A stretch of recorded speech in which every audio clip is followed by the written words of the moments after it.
the middle of a brutal mountain blizzard, a rescue worker heard a faint cry rising from a frozen canyon. What he found wasn't just a dying cub. It was the beginning of the most unexpected family he'd ever known. A tiny mountain lion, clinging to life, would soon see a 2-year-old husky as his father. And from that moment on, nothing about their future would ever be the same. Caleb Turner had spent enough winters in the Rocky Mountains to know the difference between wind and something alive.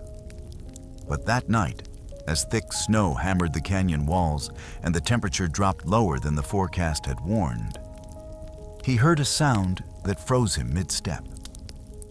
It wasn't the groan of ice or the rumble of shifting stone. It was a cry, thin, broken, and so desperate that even the storm seemed to hush around it. He lifted his headlamp toward the dark break between 2 boulders. The beam caught nothing but swirling snow at first. Then the sound came again, a trembling chirp swallowed by the wind. Caleb tightened his coat, whispered a quiet curse about not upgrading his weatherproof outdoor gear sooner, and forced his boots into the drift. His breath fogged the air as he crawled closer, pushing aside branches weighted with ice. The light finally landed on a small shape curled against the body of a fallen cow elk. For a moment, Caleb thought his eyes were playing tricks on him. But then the shape moved, so faintly he barely noticed, and a tiny head lifted. A mountain lion cub, no bigger than a house cat, pressed its cheek to the elk's frozen fur as if begging it to wake up. Snow crusted the cub's whiskers. Its paws were blue from cold. Caleb felt his pulse stutter. 3 years ago, a full-grown lion had lunged at him during a rescue call. He'd survived thanks to a partner quick with a tranquilizer dart. But the fear had never quite left him.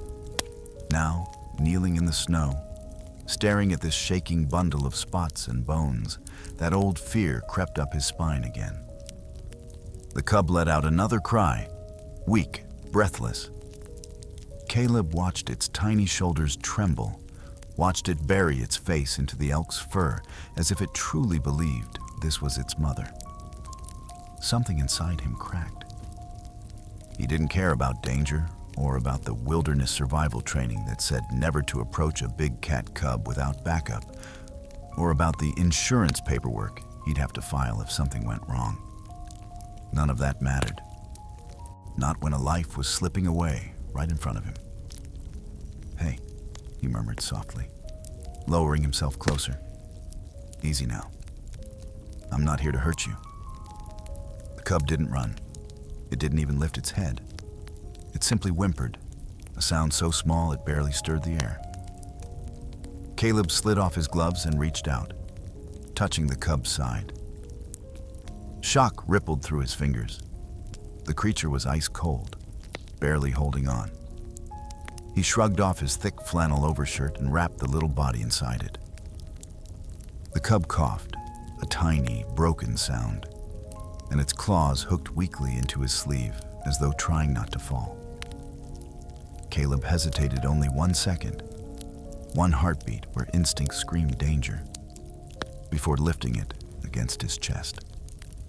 The warmth of his body made the cub twitch. Then, astonishingly, it relaxed into him, pressing its face into the crook of his arm like a newborn. The blizzard roared again, but Caleb barely heard it now. He forced his way back toward the truck, shielding the cub with his body as the wind tried to knock him sideways. Snow stung his eyes. His boots slipped on the icy slope. More than once he thought he might fall, but each time he tightened his grip around the small life he carried. When he finally reached the truck and cranked up the heater, the cub let out a faint sound between a sigh and a whimper. Caleb gently checked for wounds. No obvious injuries, no broken bones, just starvation, cold, and a loneliness so heavy that it twisted something deep in his chest. As he drove through the storm back toward the rescue station, He looked down and saw the cub watching him through half-closed eyes. Not fearful, not wild, just trusting in a way that felt almost impossible. "You picked the wrong guy to trust, kid," he whispered, though the corners of his mouth softened. "But I'll get you home, I promise." The cub answered by reaching a tiny paw across his coat and gripping it, lightly, desperately, like a child clinging to a father's hand. Caleb's throat tightened. He didn't know it yet. But this moment, this fragile grip in the middle of a blizzard, would become the beginning of the strangest, most breathtaking chapter of his life. A chapter where a mountain lion cub would mistake a 2-year-old husky for his father and give him more love than any of them ever expected. By the time Caleb pulled into the rescue station, the storm had swallowed the mountains behind him. He carried the cub inside his coat, feeling its tiny heartbeat flicker against his chest. The warmth of the building hit him like a wave. Lights hummed softly. The smell of coffee from an old machine drifted through the hallway, comforting in a way he hadn't expected after such a dangerous drive. The cub let out a small chirp, the sound of a creature still unsure if it was safe. The first to notice him was Timber, the 2-year-old husky who practically ran the place. Timber lifted his head from his worn bed near the door, ears perked straight up. A second later, he trotted forward, tail wagging, the way he always greeted new rescues. But when he saw the bundle in Caleb's arms, he froze, not in fear, but in the strangest kind of curiosity. His head tilted left, then right, then left again, as if he were trying to decide whether the tiny creature was a toy or a guest of honor. Caleb gently unwrapped the cub and laid it on a folded blanket near the heater. Timber crept closer, step by careful step, breathing in the strange scent. The cub opened its eyes, blinking against the warm light. Then, in an unexpected burst of courage, it reached out with one shaky paw and tapped Timber's nose. Timber didn't bark, didn't jump back. Instead, he slowly lowered himself onto his belly, tail sweeping the floor, offering his entire posture like a peace treaty. Caleb blinked in disbelief. He'd never seen Timber act so gentle, not even with puppies. It was as if the husky instantly understood. This fragile life needed a father more than a guardian. Timber nosed the cub softly, letting out a low rumble that wasn't quite a growl, more like a sigh of reassurance. "You're kidding me," Caleb whispered. "You're adopting him already?" The cub crawled forward, wobbling as it climbed onto Timber's front leg and settled there as if it had finally found the warm body it lost hours earlier. Timber stayed perfectly still. Not a twitch, not a bark. His blue eyes softened with an expression Caleb had only seen in therapy dogs or service animals trained for emotional support. Even for a dog known for kindness, this was something else. Something that felt like fate tapping gently at the door. Zoe, the young intern who had come in for a late-night supply check, stopped dead as she entered the room. "Caleb, is that—" "A mountain lion cub," he said. "Found him curled on a dead elk. He wouldn't have lasted another hour." Zoe knelt beside Timber. "Oh my gosh, he thinks Timber's his mom." "Dad," Caleb corrected, though he wasn't sure why the word caught in his throat. Zoe smiled, brushing a thumb over the cub's back. "You know imprinting is strongest when they're this tiny. It's like babies. They attach to whatever makes them feel safe. Could be a person, sometimes even a piece of clothing or a warm light. But this..." She looked at Timber, who hadn't moved a muscle. "This is rare." Caleb watched in silence. He had seen injured animals, abandoned animals, terrified animals, but never this. Never a moment where two completely different species formed a bond in the span of 10 heartbeats. The cub shifted again, pressing its whole face into Timber's fur. Timber gave a small huff, licked the cub's ear, then rested his chin protectively over the tiny body. The sight hit Caleb deeper than he expected.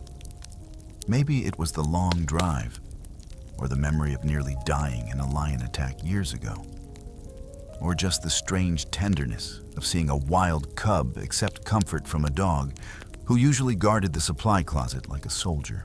Whatever it was, Caleb felt something warm spread through him. Relief, hope, maybe even healing.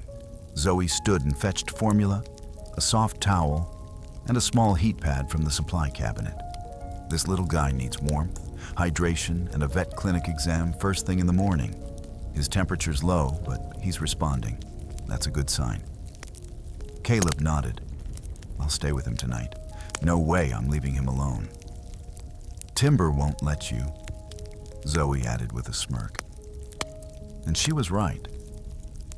When Caleb tried to adjust the blanket, Timber nudged his hand away with surprising seriousness, as if taking out a tiny pet care insurance policy on the cub's life.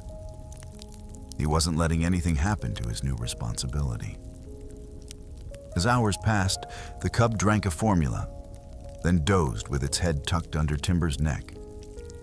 And every time the cub whimpered, Timber nuzzled it, soothing it instantly. Caleb almost forgot the weight of the storm outside, forgot the icy roads and the memory of claws that nearly ended his life years ago. Watching Timber and the cub together brought a quiet peace, like nature itself was offering a second chance.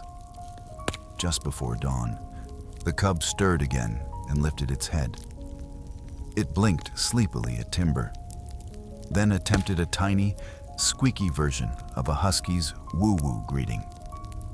Timber responded with a soft bark, the friendly kind that echoed gently in the warm room. Caleb rubbed his eyes. You've got to be kidding me. But it wasn't a joke. It was the beginning of a bond far deeper than instinct or species. A bond that would challenge every rule he had ever followed about wildlife. A bond that would soon test his courage, his loyalty, and his heart. Caleb didn't know it yet, but this cub wouldn't just survive because of Timber.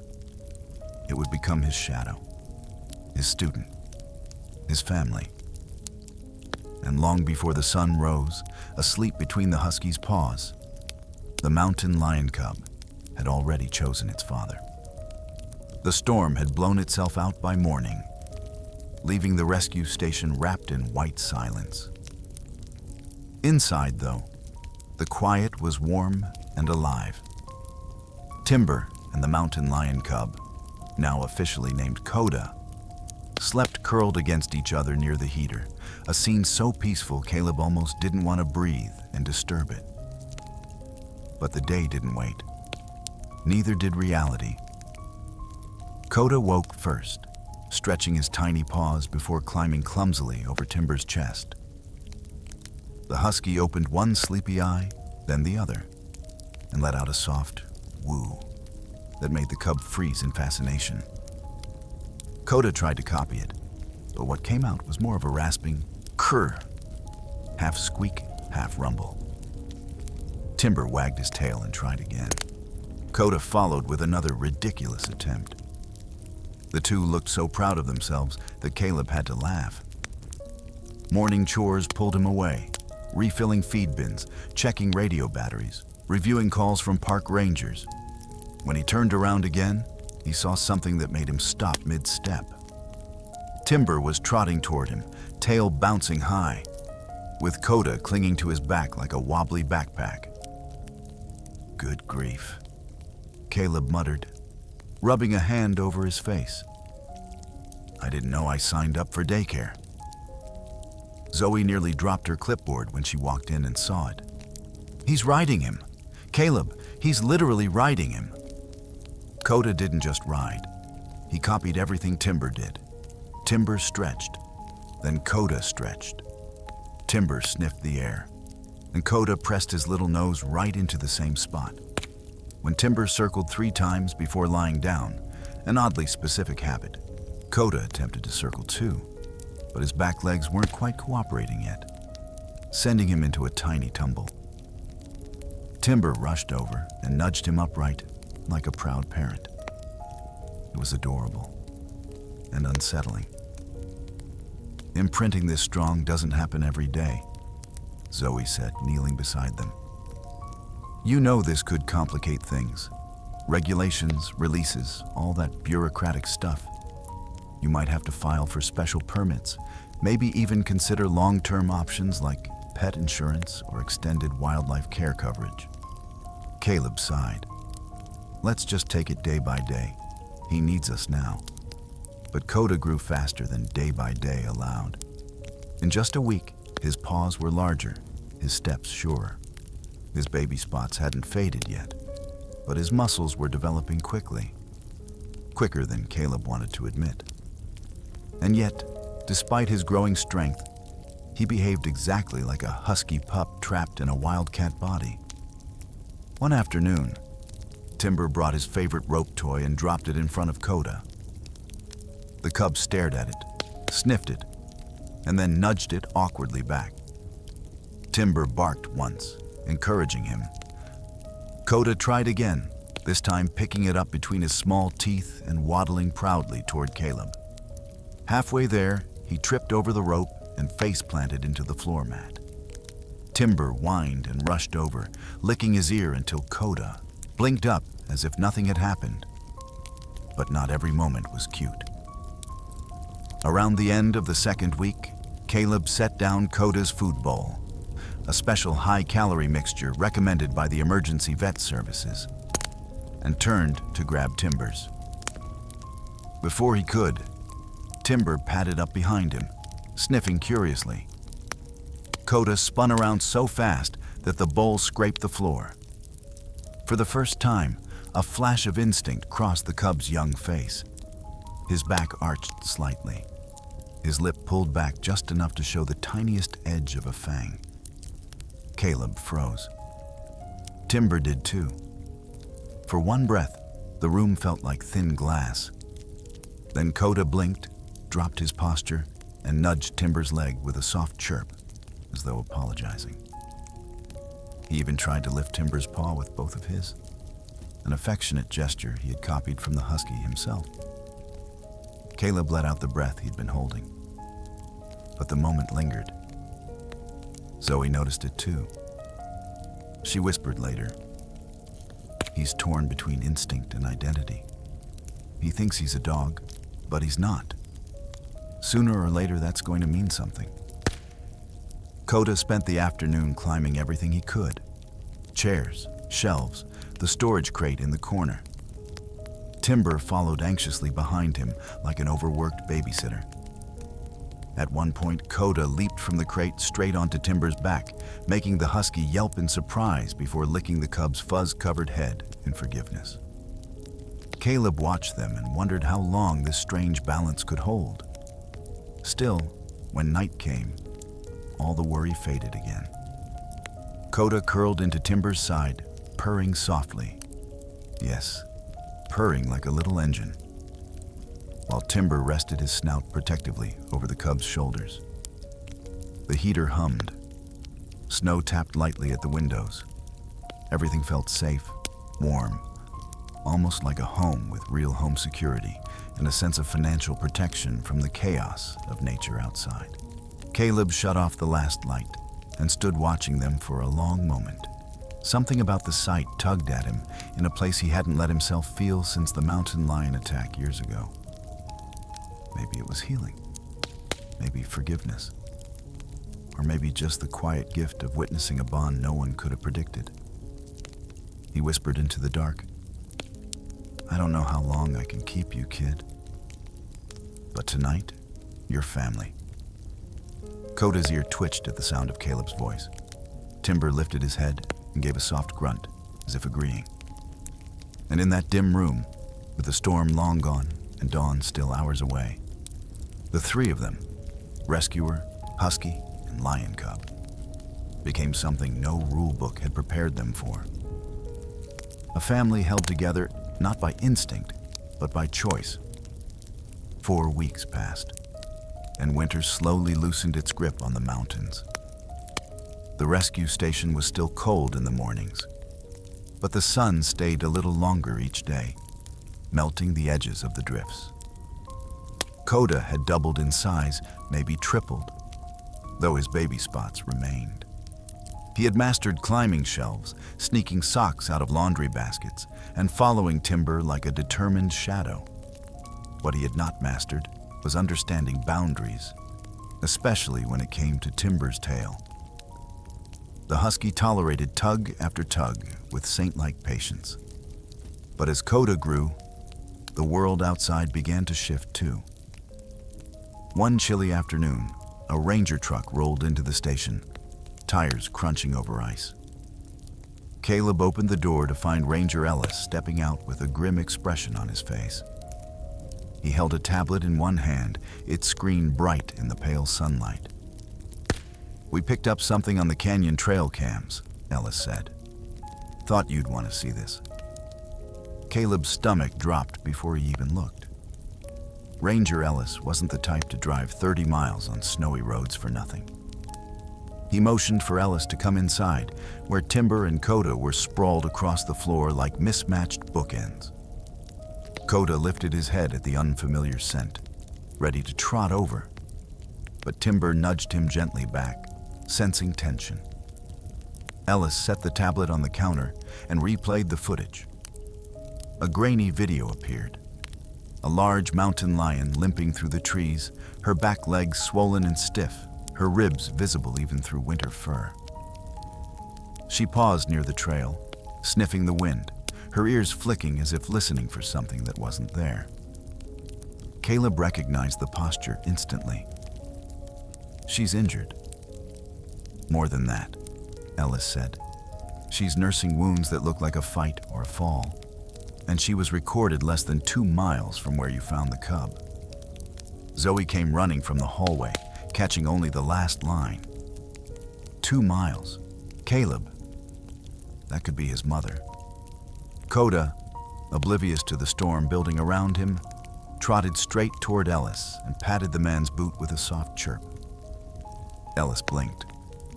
"Well, he's friendly." "He thinks he's a dog," Zoe said. "A very confused one." Caleb didn't smile. His mind had already raced ahead to paperwork, wildlife policies, and the regulations he'd been avoiding. Regulations that didn't bend for emotional bonds or strange little families. Ellis cleared his throat. "The Wildlife Protection Program is requesting a behavioral assessment. They want to know if the cub recognizes his mother. If he does, they'll consider reuniting them." "Reuniting?" Zoe repeated sharply. "He'll be taken from us." "That's not up to me," Ellis said quietly. "But you know the rules. We can't keep a growing mountain lion indefinitely. He needs to learn skills that a human or a dog can't teach." Coda climbed onto Timber's back and settled there proudly, as though presenting Exhibit A in the case against being reunited with any other parent. Timber looked up at Caleb with wide blue eyes, the same eyes that had comforted countless lost animals over the years. This time, the fear in them was unmistakable.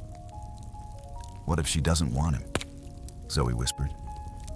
"What if the injury made her abandon the den? That happens, right?" "It does," Ellis admitted. "But we need to know if she'll recognize him, or if he'll recognize her." The next morning felt heavier than usual. Caleb went through his routine, checking supplies, reviewing emergency response procedures, logging trail reports. But his hands moved slower, his mind elsewhere. Even Timber was restless, pacing back and forth with a low whine, as if he could sense trouble waiting just beyond the ridge. Coda climbed the windowsill and watched birds flutter across the clearing. His tail twitched with curiosity, but he never tried to pounce. Instead, He glanced back every few seconds to make sure Timber was still in sight. At lunchtime, Zoe sat beside Caleb while Timber and Coda gnawed on a shared rope toy. "Have you considered temporary legal guardianship?" she asked gently. "There are wildlife loopholes. Some programs allow rehabbing with a domestic companion if it increases survival odds. You could even get him registered under a wildlife-specific form of life insurance or medical care support." Caleb shook his head. "Those programs are for animals with permanent injuries. Coda's healthy. He belongs to the mountains." But does he know that? The silence between them answered everything. Late that afternoon, as clouds gathered over the ridge, another notification pinged from the trail cams. Another sighting. Same mountain lion mother. This time, she was calling. Low, long, mournful. The kind of sound that carried miles through the trees. The kind of sound only another mountain lion would understand. Timber walked to the window. At the same moment, the cub's ears perked. Coda let out a small chirp, tilted his head, and stood on his hind legs to peer outside. Something in that distant cry stirred him. Not fear, not recognition, but curiosity. A pull from a world he didn't know, a language he hadn't learned. Caleb watched the cub's reaction, his heart sinking. He had hoped, foolishly, that the bond with Timber would drown out instinct. But instinct wasn't so easily erased. Ellis called just before sunset. "We'll need to bring him in tomorrow morning. The assessment team is ready." Caleb closed his eyes. He wanted to refuse, wanted to slam the phone down and hold on to this bizarre little family forever. But he also knew he had a responsibility to the cub, to the mountains, to the rules he'd lived by his entire career. Timber nudged Coda closer and rested his head on the cub's neck, as if giving comfort or silently begging him not to go anywhere.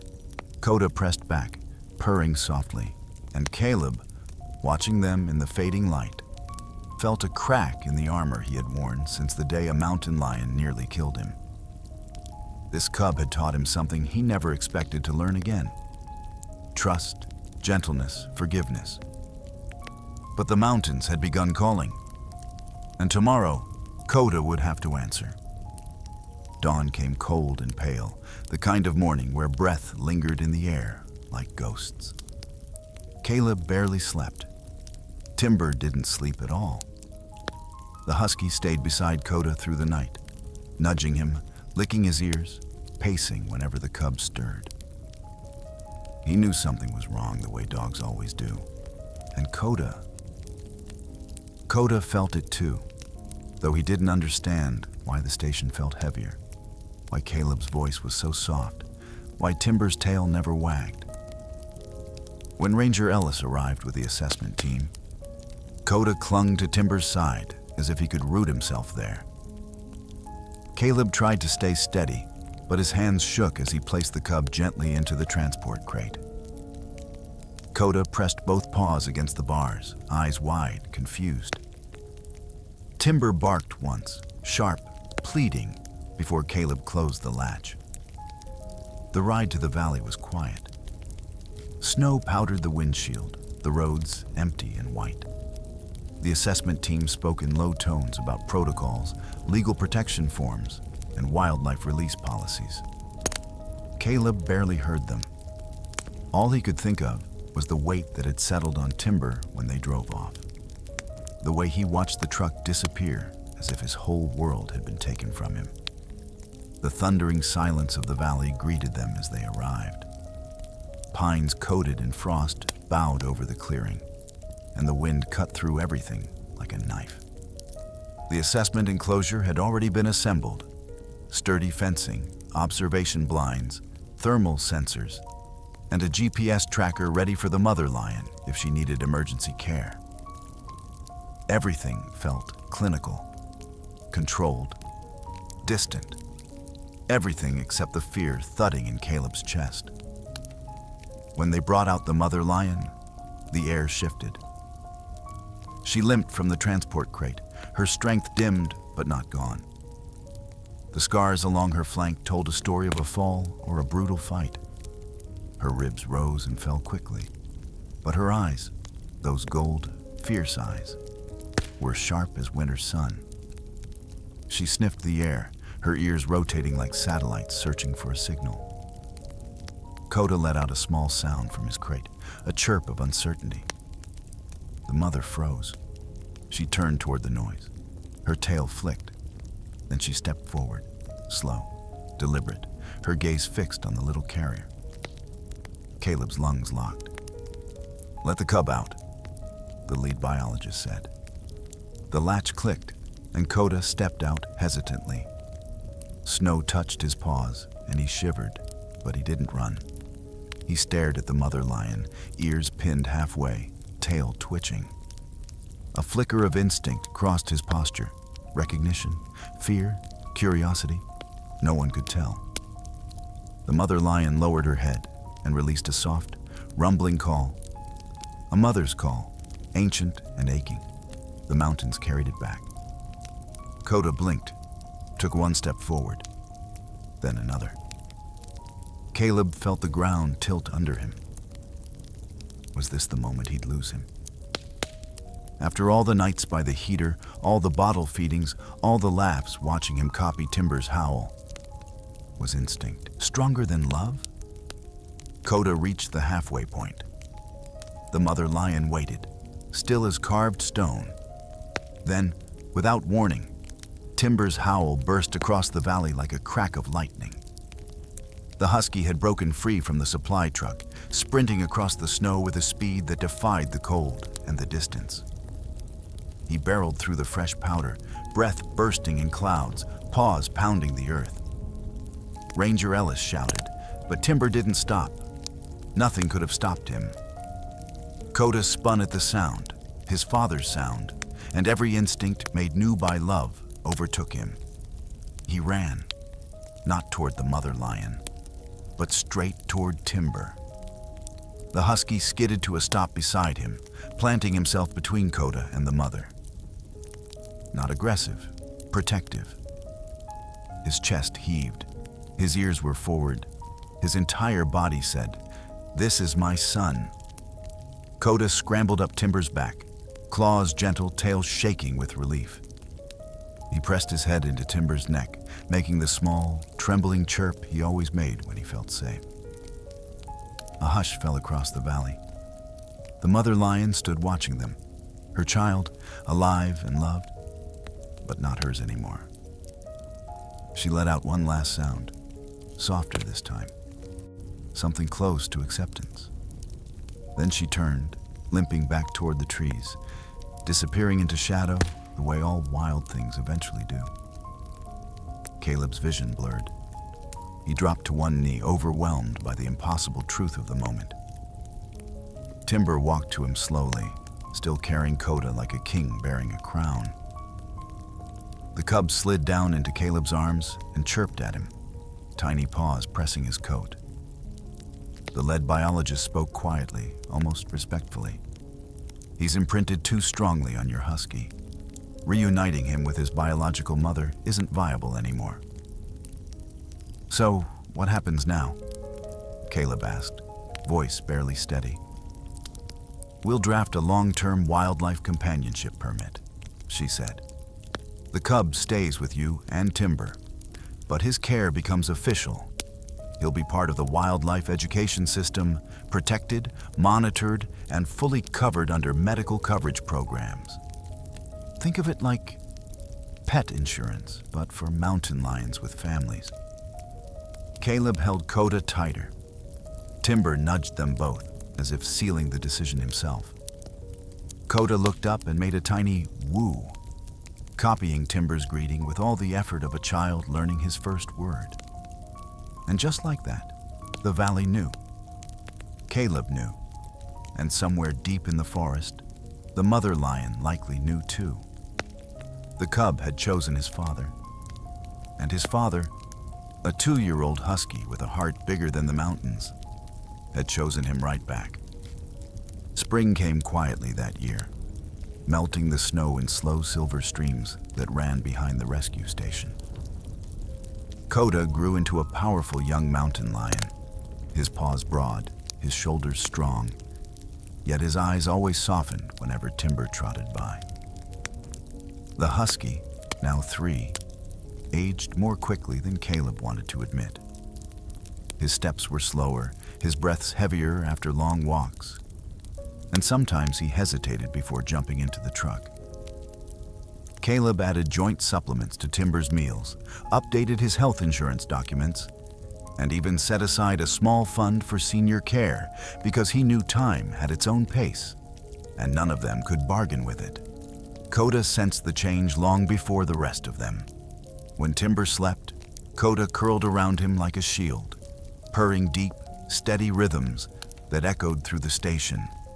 When Timber struggled to climb the porch steps, Coda nudged his belly gently, walking beside him as if offering balance. Every morning, the big cat waited by Timber's bed before touching his nose to the Husky's cheek, an unspoken check-in to make sure his father was still here. That final winter was hard. Timber's joints stiffened in the cold. His eyes, once bright as glacier lakes, turned cloudy on the edges. Caleb tried everything: wellness programs, warm compresses, high-quality nutrition, even emergency services on nights when Timber whimpered softly in his sleep.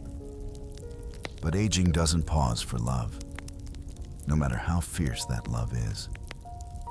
The end came on a sunlit morning in early March, the kind of morning where the world feels too warm, too gentle for loss. Timber couldn't stand. He only looked at Caleb with quiet understanding, then shifted his gaze to Coda.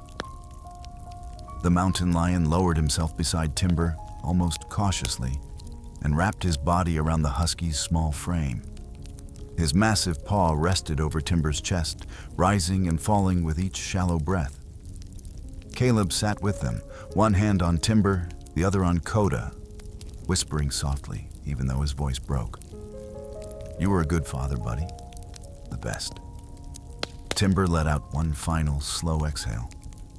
His tail thumped once, weak but certain, against the floor. Then it didn't move again. Coda didn't cry out at first. He pressed himself closer, burying his face in Timber's fur, breathing in the last warmth left. Then, as if the truth ripped through him all at once, a sound rose from his chest. Half roar, half husky howl, trembling with grief. It echoed through the trees outside, startling birds into flight.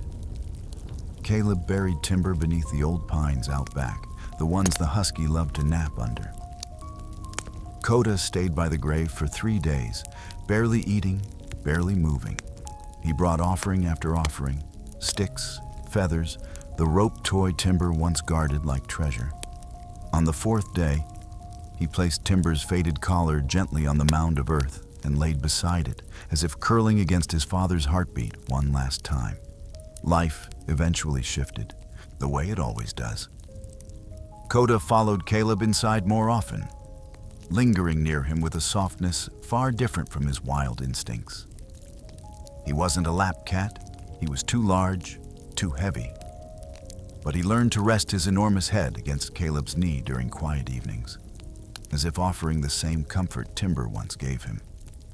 1 year after Timber's passing, Caleb returned to the pine grove with Coda at his side. The ground was thawed, the air crisp. Caleb placed a carved stone marker engraved simply with Timber, best dog, best dad. Coda inspected the stone carefully, then sat back. He lifted his head, and from deep in his chest came a sound more controlled, more practiced, a perfect husky howl. Not the confused little rasp from his cub days. A full, resonant call that rose over the ridge and drifted into the open sky. Caleb felt tears blur his vision. "He taught you well," he whispered. As the echo faded, a small answering cry floated from somewhere beyond the property. A mountain lion cub, alone, frightened. Coda's ears twitched sharply. He stood alert, gaze fixed on the distant sound. Caleb followed his line of sight. Another one? The cub cried again, higher this time, trembling with fear. Coda looked at Caleb, then back toward the woods. The same look Timber once gave when asking permission to help another soul in need. "You want to go find him?" Caleb asked softly. Coda took a step toward the trees. Caleb nodded. "Then let's go, son." Together, protector and father, they followed the cry into the forest. Snow melt shimmered along the trail. Sunbeams broke through the branches. Somewhere ahead waited a small, shaking life that needed warmth, needed family. And Coda, carrying Timber's love in every beat of his heart, was ready to give it. Because the greatest gift a father can give is love. And love, once learned, never ends. It only finds someone new to save.